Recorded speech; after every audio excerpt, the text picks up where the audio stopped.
Direito Administrativo na Prática, série Fica a Dica. Eu sou a professora Ana Mendes, mestre em Ciências Jurídicas e Sociais, 21 anos de serviço público. Aprenda com quem faz, vamos lá? Dica da semana é a de número 41. E nós vamos continuar aqui analisando algumas possibilidades de aplicação subsidiária do Código Civil, tá? Ao direito administrativo aqui na área de licitações e contratos administrativos. São coisas que às vezes as pessoas esquecem ou não se atentam que os institutos do Código Civil eles são aplicáveis, tá? Então, são matérias, tópicos aqui, dicas bastante interessantes que vocês não vão achar por aí, tá?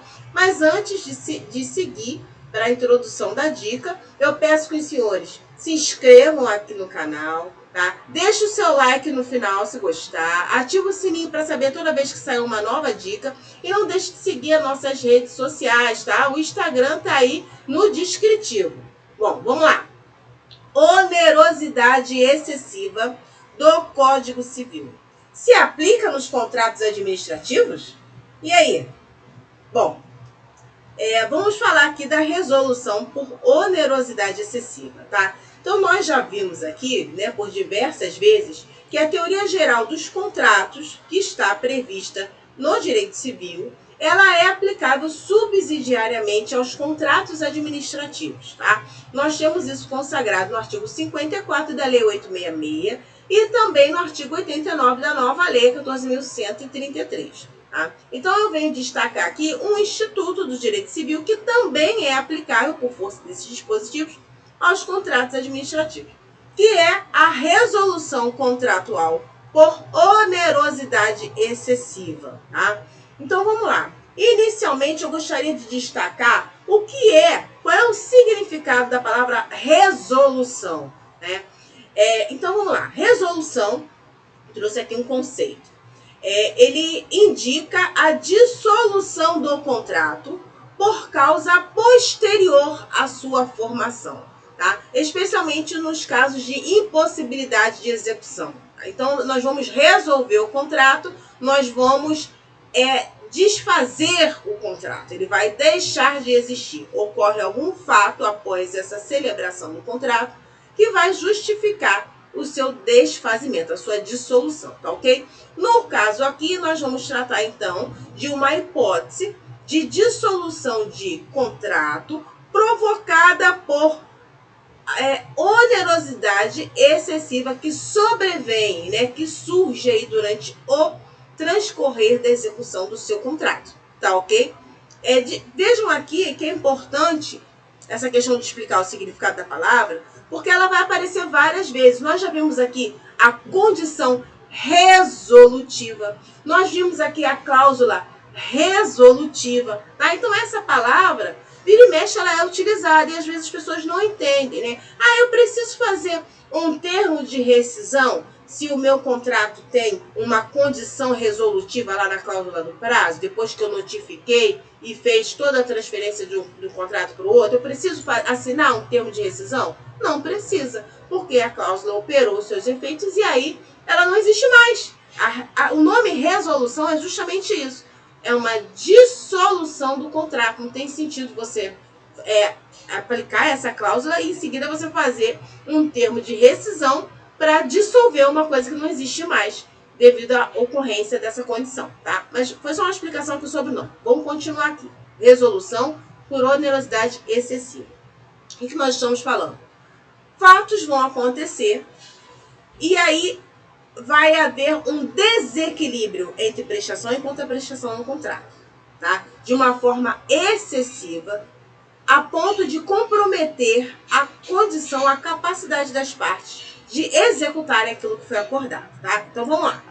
Requisitos da onerosidade excessiva. Estão previstos aqui no artigo 478, 479 e 480 do Código Civil, que é a Lei 10.406 de 2002. Vamos dar uma lidinha. 478. Nos contratos de execução continuada ou diferida, tá? Ou seja, todo mês tem aquela prestação, ou você programou uma entrega que vai acontecendo conforme um cronograma aí, mensal, quinzenal, né? Diferido no tempo, para frente. Se a prestação de uma das partes se tornar excessivamente onerosa, com extrema vantagem para outra, em virtude de acontecimentos extraordinários e imprevisíveis, pode o devedor pedir a resolução do contrato. Os efeitos da sentença que decretar retroagirão a data da citação. Então vejam aqui, o desequilíbrio aqui, ele é extremo, né? Vai ter uma prestação extremamente onerosa e, para o outro lado, vai se revelar uma extrema vantagem. Então, é uma injustiça muito grande, tá? É um fenômeno que vai comprometer a execução, a execuibilidade, a sustentabilidade financeira desse contrato, tá? E o que justifica isso? Um evento extraordinário, ou seja, fora do contrato, que não está previsto dentro dos riscos, né, da matriz de riscos do seu contrato, é imprevisível, ou seja, uma coisa que sobreveio à vontade das partes. As partes não têm controle. E aí surge essa possibilidade de judicializar o contrato e pedir a resolução. É isso que o artigo está falando. Tanto é que ele fala da sentença. E se as partes entrarem no comum acordo? No direito civil vai celebrar e vai distinguir o contrato de comum acordo. Beleza. Mas na administração pública não tem essa previsão do comum acordo. A gente tem que lembrar que não podemos, em termos de administração, dispor daquilo que não é nosso. Tá? Os ajustes, os acordos têm que ser dentro daquela parte que é disponível, mantendo o equilíbrio, tá? Sem trazer nenhum tipo de prejuízo. Por isso que essa cláusula é importante. Nós vamos trazer para o direito administrativo a possibilidade das partes judicializarem o contrato para pedir essa resolução por onerosidade excessiva, tá ok? Vamos lá. Artigo 479. A lei vai prever o seguinte: o princípio é a preservação dos contratos. Então, se houver alguma possibilidade de manter o contrato, a lei vai defender essa possibilidade. Então, o 479 e o 480, eles entram nessa linha. O 479 vai falar assim, se puder evitar, pode oferecer ao réu, ou seja, o devedor, a possibilidade de modificar equitativamente as condições do contrato. Fazer alguma alteração, às vezes a metodologia, o material que vai ser empregado, tá? Alguma modificação que vai equilibrar essa extrema diferença. E o 480 vai permitir reduzir a prestação em termos de valor ou alterar também a forma de execução, tá ok? É importante eu lembrar aqui o seguinte: qual é a diferença da teoria da onerosidade excessiva, que nós estamos vendo aqui, para a teoria da imprevisão que nós vimos lá na dica 39? Nós temos o princípio geral dos contratos, que é aquele que os contratos são obrigatórios para todas as partes, pacta sunt servanda, né? E aí nós temos na lei dos contratos administrativos os artigos específicos do pacta sunt servanda, que é o 66, não, 866, e o 115 da 14.133. Já falar, o contrato deve ser fielmente executado pelas partes conforme ele foi previsto. E nós temos também, né, um outro princípio geral, que é a cláusula Rebus sic stantibus, tá? Que nós vimos, e essa cláusula, que é aquela questão de tudo mudou, né? O contexto onde o contrato foi assinado mudou os fatores externos, né? E aí isso compromete aquilo que foi acordado. Então, uma primeira consequência dessa cláusula, que nós vimos, é a teoria da imprevisão, cujo objetivo é o quê?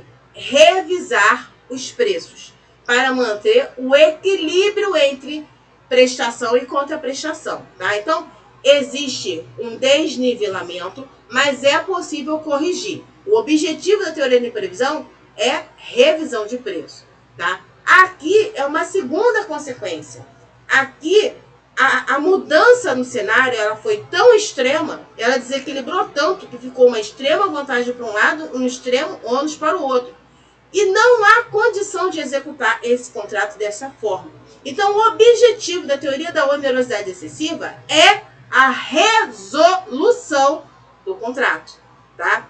Embora vá se abrir a possibilidade de tentar salvar esse contrato, tá? Mas não conseguindo, a diferença é tão grande que não tem condição de seguir. Então, a onerosidade excessiva, ela visa resolver, extinguir, dissolver o seu contrato. E a teoria da imprevisão, ela quer reequilibrar o preço, tá ok? Bom, então são exemplos aqui de coisas que podem gerar onerosidade excessiva. Guerra, pandemia, desastres ambientais, sumiço de matéria-prima fora do normal, né? Tem que haver essa desproporção extrema. Então, às vezes, uma guerra compromete determinado insumo que vai entrar na produção daquele bem E aí fica caríssimo. E não tem como o fornecedor manter nada próximo dali em relação ao preço. Vai ter que ser um reajuste de mais de 50%, 80%, dobra o preço. E aí realmente fica inviável você partir para o reequilíbrio econômico-financeiro apenas acertando alguns percentuais, tá? Então, ele vai propor a dissolução do contrato, uma nova licitação de acordo com a realidade atual de mercado. Então, vamos lá. Para a gente fechar, demonstrados desequilíbrio extremo, tá? É o que a pessoa vai ter que demonstrar lá na justiça, não obtendo um acordo para o reequilíbrio econômico-financeiro dentro da administração, ou seja, o percentual ficou grande demais e a administração pública ela tem receio, né, da interpretação que os órgãos de controle vão ter sobre aquelas contas, o impacto, né, já que, por exemplo, 25% fica pouco às vezes, né? Às vezes precisa de 70%, tem que dobrar, né? É muito complicado você autorizar um aumento nesse nível, mesmo estando bem instruído. E aí, como eu disse, é de comum acordo, a administração pública não é obrigada a concordar com o reequilíbrio econômico-financeiro. Assista a dica anterior, tá? A de número 40. Se não conseguir, o que surge? Surge um espaço para que a empresa entre no judiciário com uma ação pleiteando aí a resolução do contrato por onerosidade excessiva com base nos artigos aí 478 até o 480 do Código Civil. Tá ok? Bom, eu destaco aí os artigos da teoria da imprevisão, ele também vai pegar ali, vai pegar o 317, que é a questão da revisão do preço, e a onerosidade são esses outros artigos aí que eu acabei de citar, que visam o desfazimento. Em termos de requisitos, a teoria da onerosidade excessiva, ela vai trazer os mesmos requisitos da teoria da imprevisão, só que o desequilíbrio aqui, ele é extremo, tá? Ele é muito gravoso para um lado e muito vantajoso para o outro. A diferença aqui é essa. Os senhores vão ler alguns autores, eles acabam misturando as duas teorias, dando uma continuidade, como se fosse tudo a mesma coisa, mas a onerosidade é tão grande que, ó, o fornecedor, contratante contratada, eles vão se manifestar no sentido, eu não tenho a menor condição de continuar com isso aqui. Não é que eu estou diminuindo o meu lucro, eu estou tomando um prejuízo, ou eu não tenho condição nem fundos para poder manter os custos agora desse contrato, tá? Então, o objetivo aqui da onerosidade excessiva é esse aí, ó, acabar, dissolver o contrato, não é revisar o preço, como é o objetivo da teoria da imprevisão, tá ok? Bom, fica aqui a diferença para a gente entender dentro do contrato administrativo e também lá no direito civil, é exatamente a mesma coisa, tá?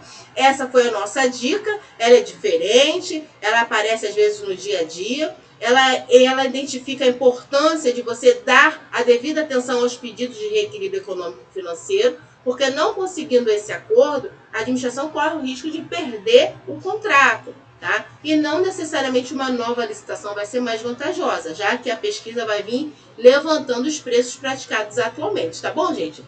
Bom, eu sou a professora Ana Mendes, estou aqui para explicar aquilo que os livros de direito não esclarecem, tá? É prática, no dia a dia, aprenda com quem faz, tá bom? Obrigada pela audiência, siga as nossas redes sociais, se inscreva aqui no canal e até a próxima!